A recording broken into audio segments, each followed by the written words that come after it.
जय श्री कृष्ण। राधे राधे मित्रों। कभी कभी मन इतना व्यथित होता है, उदास होता है, दुखी होता है कि दुनिया समझ में नहीं आ रही होती और कोई रास्ता नज़र नहीं आ रहा होता, क्योंकि जो रास्ता आपको दिख रहा है, जो रास्ता सही है, उस पर चलने से इंसान की मुश्किलें दूर नहीं हो पाती, आसान नहीं होती है राह। हमेशा से ही गलत रास्ता बहुत आसान होता है। आप उस पर चल भी पड़ते हो और सुखी भी हो जाते हो, जो सच है। ये सुख गलत रास्ते पे ही है। सच के रास्ते पे कभी सुख नहीं मिल पाता, क्योंकि आपने बहुत बड़ी चीज़ को पकड़ रखा है। और वो चीज़ होती है धर्म। अगर आप धर्म की राह पे चल रहे हो, आपने अपने जीवन में किसी भी एक उद्देश्य को फॉलो किया है, तो आपकी ज़िंदगी आसान नहीं है, इतना तो आप समझ ही लो। इंसान की भावनाएं उसे कभी भी चैन से जीने नहीं देती हैं, लेकिन जो लोग सच की राह पे चलते हैं उन्हें आत्म सुख मिलता है, आत्मा का सुख। भौतिक सुख का उससे कोई संबंध नहीं। आपकी लाइफ की लग्जरी, आपकी लाइफ की जो भी आप जिसे भी अपने ऐश आराम की चीज़ें समझते हो, मानते हो, और है भी वो, झूठ नहीं है इसमें कुछ, है भी वो, लेकिन वो कभी भी सच के रास्ते पर चलने से नहीं मिलती हैं। क्योंकि जो सच का रास्ता होता है, तो भगवान विष्णु ने बताए हैं ऐसी 16 वस्तुएं, 16 प्रकार के आचरण, जिसे अगर आप जीवन में उतारते हो, उन 16 में से किसी एक को भी, तो आप समझ लो आपने एक प्रतिज्ञा धारण करी है। और उसके रास्ते में अब अनगिनत बाधाएं हैं, क्योंकि ये संसार ये संसार आपको उन 16 नियमों में से किसी एक का भी पालन करने नहीं देगा, बल्कि ईश्वर स्वयं भी नहीं चाहते कि आप इनमें से किसी भी एक नियम का पालन करो। क्योंकि अगर आप किसी भी एक नियम का पालन जीवन पर्यंत कर पाते हो, तो आपको भगवान के धाम में प्रवेश मिलता है, वैकुंठ में प्रवेश मिलता है, शिव के धाम में प्रवेश मिलता है। वो शिव जो कैलाश पे रहते हैं, जिनका विवाह देवी पार्वती के संग हुआ है, जो मनुष्य जीवन में आए थे, जिन्होंने स्वयं साकार हुए थे, जिन्होंने एक प्रकार से निर्गुण से निराकार से साकार हुए थे, जिन्होंने पत्नी को ग्रहण किया, जिन्होंने संतानें अपनी ग्रहण करी। भगवान गणेश मनुष्य रूप में आए, देव कार्तिकेय मनुष्य रूप में आए, उनकी बेटी मनुष्य रूप में आई। ऐसे अनन्य रिश्ते उनके सामने आए, क्योंकि वो एक साकारी स्वरूप में इस धरती पर मनुष्य जीवन को बिताने आए थे। उस शिव धाम की मैं बात नहीं कर रही हूँ, मैं बात कर रही हूँ आध्यात्मिक लोक के शिव धाम की, जहाँ पर आत्मा का जो शरीर होता है वो अजर अमर और अविनाशी होता है। वहाँ पर समय का कोई बंधन नहीं होता। जैसे इस धरती पर समय होता है, हम जोड़ते हैं आयु को कि कोई मनुष्य की आयु कितनी है। अगर वो अच्छी आयु को या पूर्ण आयु को भी पा लेता है, तो भी हम 100 वर्ष कलयुग में उसकी आयु को मानते हैं। तो जिस प्रकार से सतयुग काल में 1000 वर्ष की आयु थी, त्रेता में वैसे ही वो आयु 700 वर्ष की हुई, द्वापर काल में वो आयु 500-400 वर्ष की हुई। उसी प्रकार इस वक्त जब कलयुग है, तब ये आयु 100 वर्ष की है।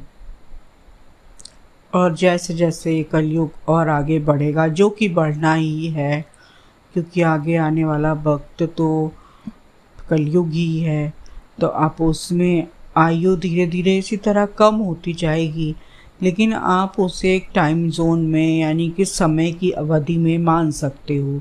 आज के ज़माने में अगर कोई भी व्यक्ति जो है वो 100 वर्ष आयु को प्राप्त करता है, तो कलयुग की इतनी ही आयु है। ज़्यादातर लोग 70 के बाद ही 70 तक ही निकलने लगते हैं, जो पूर्ण आयु में ही माने जाते हैं। उन्हें कोई नहीं कहता कि वो अल्पायु में गए हैं। परंतु धीरे धीरे समय के साथ 70, 80, 90, 100 एज है, वो एक ऐसी उम्र है जब जो कि कलयुग की उम्र है, तो उसे शतायु बोलते हैं। और मनुष्य उस आयु को पार कर लेता है, अगर वहाँ तक पहुँच जाता है तो उसे माना जाता है कि उसने अपनी पूर्ण एक आयु को जिया है। ऐसी आयु को जीवन जीते वक्त जैसे हम रह रहे हैं, वैसे ही जैसे जैसे कलयुग बढ़ता जाएगा मनुष्य की आयु कम होती जाएगी। शास्त्र कहते हैं कि एक वक्त ऐसा भी आएगा, अभी नहीं वो वक्त है, अभी वो शायद बहुत हजारों लाख वर्ष का वक्त है, जब मनुष्य की आयु 10-12 वर्ष की ही रहेगी।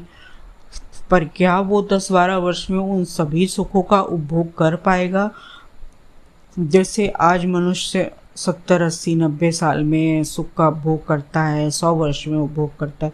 हाँ, वो बिल्कुल कर पाएगा, क्योंकि मनुष्यों की आयु जिस हिसाब से लिखी होती है, उनके सुख का जो साधन होता है वो उनके कर्म के अनुसार उन्हें उसी वक्त के अनुसार दे दिया जाता है, क्योंकि ईश्वर को पता होता है कि आयु कितनी है और उसी आयु के अंदर उनके कर्मों का फल दे देना है, तो वो अपने हिसाब से उस आयु के फल को प्राप्त कर लेंगे।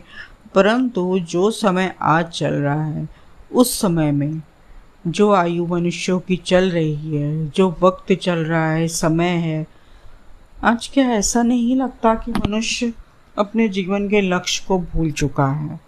मनुष्य जीवन को उसने बिल्कुल से ही ऐश आराम की वस्तु समझ लिया है। जो मनुष्य 84 लाख योनियों के बाद, अनेक योनियां धारण करने के बाद मनुष्य जीवन प्राप्त होता है, कहते हैं इस मनुष्य जीवन में ज्ञान को प्राप्त कर लेना चाहिए, क्योंकि पशु पक्षी जीव जंतु उन्हें ज्ञान नहीं होता, वो अपनी आयु को यहीं पे पूर्ण करते हैं और चले जाते हैं। एक तरह से वो अपने कर्म का भोग करने आते हैं, उनके अपने कर्म कट गए और वो चले गए यहाँ से। मनुष्य एक ऐसा अकेली योनि है जो देवताओं के लिए भी दुर्लभ है। क्यों दुर्लभ है? क्योंकि देवलोक में भी समय नहीं है। देवलोक भी हजारों हजार वर्ष तक देवता जीवित रहते हैं, वहाँ के सुख का भोग करते हैं। वहाँ पे इतनी सुख सुविधाएं हैं, इतनी सुख सुविधाएं हैं जो कल्पना से भी परे हैं। लेकिन क्या सभी मनुष्यों को देवलोक में सुख मिलता है? हाँ, जो पुण्यात्मा होते हैं, जिन्होंने बहुत अधिक दान वगैरह किया होता है, वो देवलोक में जाते हैं। क्यों? क्योंकि उन्होंने धन का दान दिया है, और धन का दान सबसे बड़ा दान माना गया है कलयुग में विशेष तौर से। अन्य युगों में भी धन का दान बहुत बड़ा माना जाता था। बड़े बड़े राजा महाराजा धन का ही दान करते थे, क्योंकि धन में मनुष्य की सबसे ज़्यादा आसक्ति होती है। मनुष्य को धन सबसे अधिक प्रिय होता है आम तौर पे, तो वो धन का दान ही नहीं कर पाता। इसलिए धन का दान सबसे बड़ा दान माना गया है। जो धन का दान करते हैं उन्हें अवश्य स्वर्गलोक में स्थान मिलता है। हाँ, उनकी उपस्थिति वहाँ पे साधारण मनुष्य जैसी है, या वो देवताओं की श्रेणी में आते हैं, या वो उनके सेवक और चाकरों की श्रेणी में आते हैं, या वो वहाँ पे रहने वाली साधारण प्रजा है। ये मनुष्य के अपने कर्म और उसके द्वारा किया हुआ दान निर्धारित करता है, पर उन्हें स्वर्गलोक में स्थान मिल जाता है, क्योंकि आपके दिए हुए दान और आपके अर्जित किए हुए पुण्य जब तक संचित रहते हैं, आपको स्वर्गलोक प्राप्त होता है। स्वर्गलोक में समय नहीं है, इसलिए इंसान को ऐसा लगता है कि कुछ ही समय पहले वो आया था, जबकि कुछ समय में धरती पर अनेक जन्म व्यतीत हो जाते हैं। वो स्वर्गलोक में आनंद ले पाए इतना थोड़ा ही समय उसे मिलता है, और जैसे ही वो वहाँ से धरती पर आता है उसे याद नहीं रहता, क्योंकि यहाँ पर माया है। माया के प्रभाव में जो बच्चा होता है, न्यूबॉर्न बेबी जिसे बोलते हैं, नया जन्म लिया हुआ शिशु, उसे 3 साल तक अपनी यादें रहती हैं कि वो इससे पहले कहाँ था, क्या कर रहा था, पर वो स्पष्ट भाषा में उसे बोल नहीं पाता। उसे यहाँ की भाषा सीखने में लगभग 3 वर्ष का समय लग जाता है। और उस वक्त जब वो ये भाषा सीख लेता है कि वो अपनी बातें साफ सुथरे तरीके से किसी को बता पाए, तब माया उसे घेर लेती है।